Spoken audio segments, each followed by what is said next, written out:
Počinje 13. ovosezonsko izdanje košarkaškog magazina Mlade nade. Kao i prethodnih nedelja, bavit ćemo se dešavanjima u najkvalitetnijim ligama mlađih kategorija, a pored izveštaja sa najinteresantnijih utakmica prethodne runde, predstavit ćemo i talentovanog juniora Mega BMX-a Altina Islamovića. Pregled počinjemo utakmicom ženske Triglav kadetske lige koju su u Beogradu odigrale košarkašice Crvene zvezde i Kragujevačkog Radničkog. Košarkašice Crvene zvezde više nego ubedljivo savladale su gošće iz Kragujevca, a konačni rezultat u dvorani Basket City glasio je 59-36. Utakmica koja je otvorila 13. rundu ženske Triglav kadetske lige ostaće upamćena po izuzetno malom broju koševa ekipe Radničkog. Devojke u crveno-belim dresovima igrale su izuzetno kvalitetnu odbranu kojom su dopustile rivalkama samo 7 koševa u prvoj četvrtini, a sličnu sliku spratili smo sve do kraja meča, nakon kojeg je Zvezda stigla do 11. triumfa u sezoni. Na kraju Sara Vuldridž je stala na 12, a Teodora Ćulibrk na 11 poena. Na drugoj strani Mara Nikolić je bila jedina dvocifrena sa 10 koševa. Pa čestitam protivničkoj ekipi, bila je fer i korektna igra, ispoštovali smo sve što smo se dogovorili u slačionici, čestitam i mojoj ekipi, borili smo se lepo, svaka dala sve od sebe. Pa mi smo dali sve od sebe, trudile smo se, ali nije nas baš htelo, one su, iako su bile u slabijem sastavu, opet smo izgubile, ali trudile smo se i dali smo sve od sebe, borile smo se, mislim da je to najbitnije. Na tabeli ženske Triglav kadetske lige lidersku poziciju drže košarkašice Partizana koji i dalje ne znaju za poraz. Sledi Radivoj Korać sa jednom, odnosno Crvena zvezda sa 2 izgubljene utakmice. Četvrta je Stara Pazova, 5. mesto dele Art Basket i Vrbas Medela. 7. je Novosadska ŽKA, a na deobi 8. mesta koje vodi na završni turnir su Studenti Ljubovija. Radnički je 10. dok su na začelju i dalje Loznica i Paraćin. Podjednako uzbudljivo bilo je i u Triglav kadetskoj ligi, a da u ovom takmičenju nema favorita dokazalo se i u prethodnoj rundi, kada je aktualni šampion Crvena zvezda gostovala u Čačku. Za najveće iznenađenje 13. kola Triglav kadetske lige pobrinula se ekipa Čačanskog Borca, koja je na svom parketu savladala favorizovanu Crvenu zvezdu. Konačan rezultat u dvorani kraj Morave glasio je 84-83, pa su se na taj način ove dve ekipe izjednačile na vrhu prvenstvene tabele. Više od 300 gledalaca uživalo je u ovoj sjajnoj košarkaškoj predstavi koja je rešena tek posle 2 odigrana produžetka. Rezultat na kraju regularnog dela glasio je 68-68. U dodatnih 5 minuta oba tima su postigla po 4 poena, pa je odluka pala u narednom produžetku. Tad su stvari u svoje ruke uzeli Bumbić, Stanojević i Manojlović, čijim koševima je napravljen preokret posle kojeg Zvezda nije imala vremena da se vrati. Pomenuti Bumbić je predvodio svoj tim sa 28 poena, a na drugoj strani blistao je Lazar Vasić sa 31 košem za 46 minuta na parketu. Jedna vrlo važna pobjeda za nas. Nismo baš odigrali najbolje prvu četvrtinu, ali smo se u drugoj vratili i napravili prednost od 10 poena koju smo uspjeli da zadržimo do kraja utakmice i po mom mišljenju zasluženo dobijemo utakmicu, ali okrećemo se drugoj utakmici protiv Partizana sljedećeg vikenda i to je to. Krenuli smo dobro utakmicu, ali smo dopustili smo protivniku da nas u trećoj četvrtini pregazi skroz. Poveli su sa 10-15 razlike i onda smo se vraćali. Oni su imali u ovim produžecima više koncentracije i uspjeli su da pobedu utakmicu. Za razliku od utakmice odigrane u Čačku, beogradski duel između Mega BMX-a i Radničkog nije imao previše neizvesnosti. Jednostavno, Mega je od starta bila kvalitetniji rival koji je znao šta želi, a to su bila 2 boda, do kojih su i stigli pobedom rezultatom 99-76. Uspjeli su Kragujevčani da pariraju rivalu samo u prvih 15 minuta. Od tada je postojao samo jedan tim na parketu, pa su igrači Mege sasvim zasluženo slavili pobedu. Mišković je predvodio Megu sa 17 koševa, dok je na drugoj strani efikasniji od ostalih bio Petrović sa 21 košem. Kao i kod kadetkinja i kod kadeta ekipa Partizana ne zna za poraz posle 13 odigranih utakmica. Drugo mesto dele Borac i Crvena zvezda, dok je sa pobedom manje iza njih Mega BMX. Vizura je na 5. poziciji sa utakmicom manje, a potom slede Polet, Zemun i Sports World koji se nalaze na mestima koje vode na završni turnir. Ispod crte su Radnički sa 4 triumfa, a sa jednim su čak 3 ekipe, a to su Ivanjica, Mladost i Aktavis. Novi Sad, Kragujevac i Beograd su gradovi odakle slede izveštaj iz 13. kola roda juniorske lige.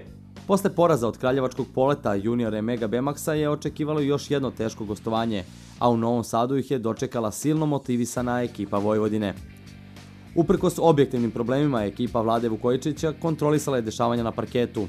Na startu su napravili dvocifrenu razliku koja je rasla i do maksimalnih 16 poena viška u 35. minutu susreta. U tom trenutku usledio je pad u igri gostujućeg tima koji su Novosađani iskoristili kako bi smanjili rezultat na samo 2 poena zaostatka. U tim momentima stvar u svoje ruke uzeo je Luka Cerovina, nakon čije serije je postavljen konačni rezultat 78-71. Upravo je pomenuti Kraljevčanin bio najefikasniji u svom timu sa 35 koševa. Na drugoj strani parirao mu je Danilo Matović koji je ubacio 20 poena. Mislim, pre svega čestitam mojim igračima na pobjedi, a ono što je mnogo važnije, ja im čestitam na jednom stvarno velikom naporu koji su uložili, s obzirom da smo prethodne nedelje imali strašno velike probleme u toku treninga sa bolestima, povredama i praktično do jutros nismo znali da li ćemo imati 12 igrača za put i morali da ekipu popunimo sa igračima 2001. i 2002. godište. Tako da, naravno da nam je drago što smo pobedili, ali mi je još draže što su uspeli na neki način, kako se to kaže u košarkaškom smislu, da se zbiju, da jedan drugome daju dodatnu energiju, samopouzdanje i da odigramo dobru utakmicu. Juniori Kraljevačkog Poleta su u Beograd doputovali sa nadom da će još jednom napraviti veliko iznenađenje, nakon što su savladali favorizovani Mega Bemax. Međutim, ekipa Bojana Đerića je izuzetno zrelim stavom jasno stavila do znanja kolika je razlika u kvalitetu i nijednog trenutka nisu dozvolili rivalu da se nada triumfu. Od starta su znalo ko je kvalitetniji tim. Snažnom odbranom i velikim brojem kontranapada neutralisali su sve pokušaje gostiju za konačni rezultat od 30 koševa viška, preciznije 90:60.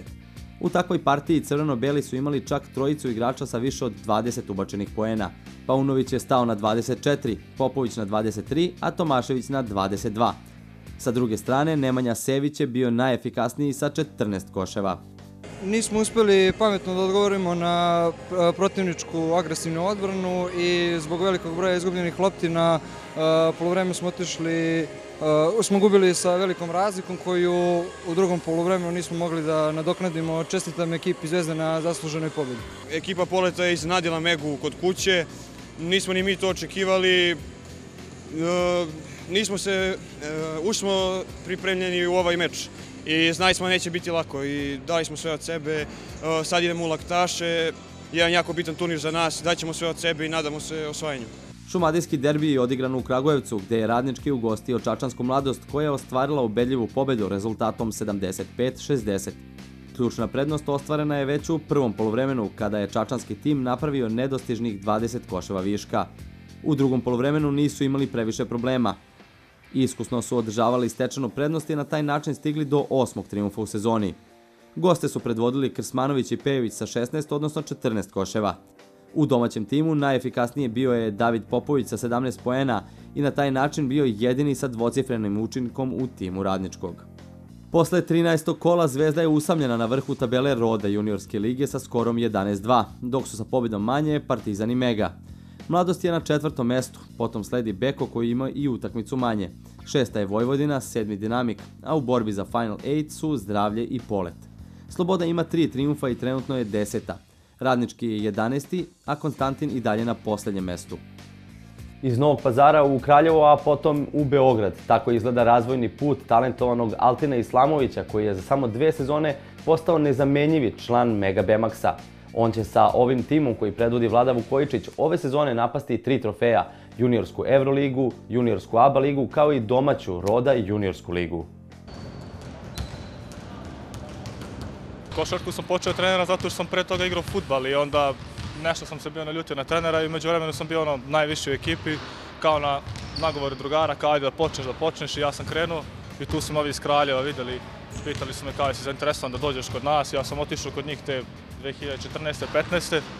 Bili smo 3. u Srbiji, pionirsko, onda toga sam dobio poziv i od Megi i otišao sam na kraju u Luksemburg, ne znam ni ja zašto, onda sam se vratio ovdje, tako je krenulo sve, stvarno mi je super ovdje.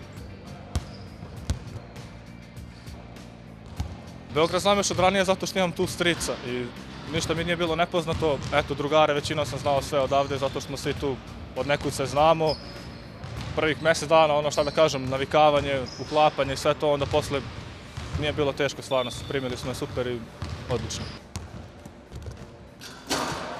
Mega mi puno pomoglo zato što je za razvoj mladih igrača trenutno u top 3 najbolja kluba u Evropi. Dokazali smo to prošle godine kad smo bili na Final 8-u Evrolige, kad smo igrali finale gde nam je, da kažem, 1/4 rešila pobednika u finalu. Tako da to sve govori kakav je klub mega za mlade igrače i za razvoj mladih igrača. Ja sam veliki fan Fenerbahčeja zato što moji su iz Turske, tako da nadam se jednog dana da ću igrati negde u Turskoj, a što je ne za Fenerbahče, tako da... Nisam neki poenter, najviše donosim podršku u igri, odbrani, skoku.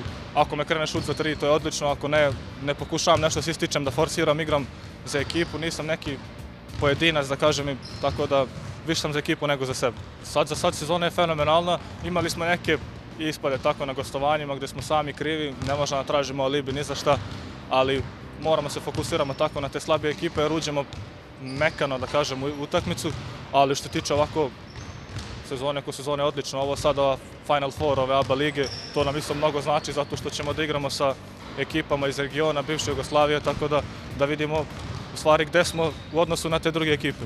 Ciljevi su nam da uvek na najvišem nivou, da svemu igramo finale i da osvojimo. Sad na ABA ligu idemo da osvojimo to zato što mislim da imamo kvalitet i da imamo dobre igrače da možemo da osvojimo to, zato što to su neki naši ciljevi kluba i iskreno nadamo se, vidjet ćemo. Malo sreće, malo naše koncentracije, tako da... Lige mlađih kategorija oduvek su bile rasadni košarkaških talenata. U dvoranama širom Srbije stasavali su sadašnji reprezentativci, a upravo oni savjetuju neke buduće šampione i pričaju im kako su izgledali njihovi košarkaški počeci. Pa krenuo sam trenerom u Kruševcu u Napretku, ja mislim da sam imao 14-15 godina, drugi iz odalenja je krenuo na treninge i pitao me hoću ja sa njim, tako sve počelo. Prvi trener mi je bio Bratislav Knežević iz Kruševca i on me nekako trenirao kroz sve te mlađe selekcije, kasnije u prvom timu malo i bilo je ono što se kaže lepo. Bilo je puno savjeta, ali onaj neki glavni da talent ništa ne znači, da je potrebna velika količina rada, posvećenost i ljubavi prema košarci da bi uspeli. Mečevi u sve 3 lige mlađih kategorija na programu su već narednog vikenda, preciznije 27. i 28. januara. 14. rundu ženske Triglav kadetske lige otvaraju Stara Pazova i Vrbas Medela, a u preostalih 5 mečeva sastaju se Art Basket Crvena zvezda, Radnički student, Novosadska ŽKA Loznica, Partizan Ljubovija, kao i Radivoj Korać Paraćin. Čačanski Borac će odigrati još jedan derbi Triglav kadetske lige, a u 14. kolu gostuju Partizanu. Interesantno će biti i u okršaju Zemuna i Poleta. U preostalim mečevima sastaju se Ivanjica i Vizura, Aktavis dočekuje Megu, Radnički Sports World, a Crvena zvezda Zaječarsku mladost. Crvena zvezda će i u 14. kolu Rode juniorske lige gostovati u Čačku, gdje će ih ugostiti Mladost. Partizan će gostovati Poletu u Kraljevu, a Vojvodina Konstantinu u Nišu. Mega Bemax dočekuje Užičku Slobodu, Dinamik putuje u Leskovac, dok će poslednji meč odigrati Beko i Radnički. Bilo je to sve za 13. ovosezonsko izdanje košarkaškog magazina Mlade nade. Mi se vidimo i narednog utorka kada vam donosimo nove vesti iz sveta kadetske i juniorske košarke, a do tada nas možete pratiti i na našim društvenim mrežama.